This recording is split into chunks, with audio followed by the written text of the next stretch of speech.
This is a special report from About Space Today. It has become increasingly apparent over the past decade that the Russians and the PRC are coupling space-based ISR with sat-nav-aided precision-guided munitions that can receive SATCOM-updated targeting. The U.S. Space Force chief says China is sending military gear into orbit at a mind-boggling pace. Welcome to Special Report. I'm David Denault. China is developing military space gear at a mind-boggling pace, according to the U.S. Space Force chief, General Chance Saltzman. Weapons that they've created and at the speed which they're doing it is very threatening, says the general. Special Report on About Space Today will continue next. Ever dream of an island getaway at an all-inclusive resort? Or going on an island-hopping cruise to multiple island destinations? See sun-bleached beaches and swim in the azure waters of the Caribbean Sea. Call today for your special discount prices to your island getaway. This is a special offer for About Space by calling 877-747-8631. And let's go and explore the islands of the Caribbean. Welcome back. Saltzman said he is also worried that China has developed a network of hundreds of military satellites that could be used as a targeting system for military missions on Earth. It is one of a series of warnings from top U.S. military officials in recent months about the growing threat in space posed by China. Space warfare is a growing risk.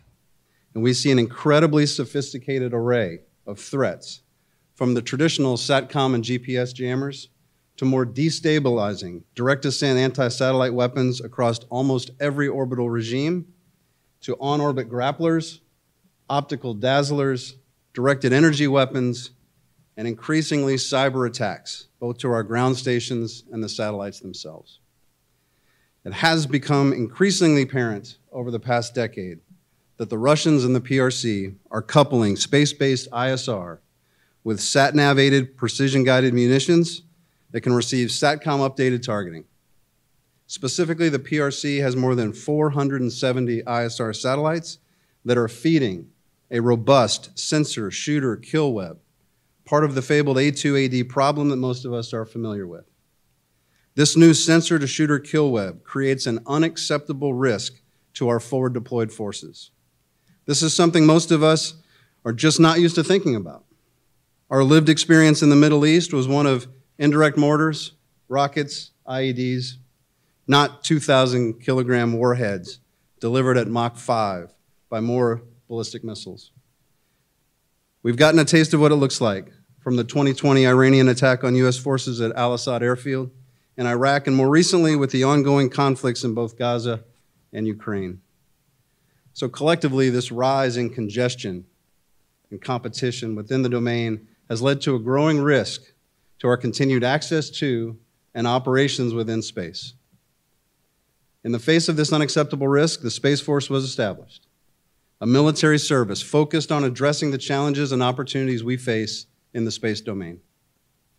In the military sense, our task of securing the space domain is a reflection of the Space Force's charge to prepare ourselves to control the space domain with force if necessary as part of the joint force, while also protecting the security and prosperity our nation derives from space. And General Saltzman says Space Force will be a deterrence. The Space Force must make a first strike in space impractical and self-defeating, thus discouraging potential adversaries from taking such actions.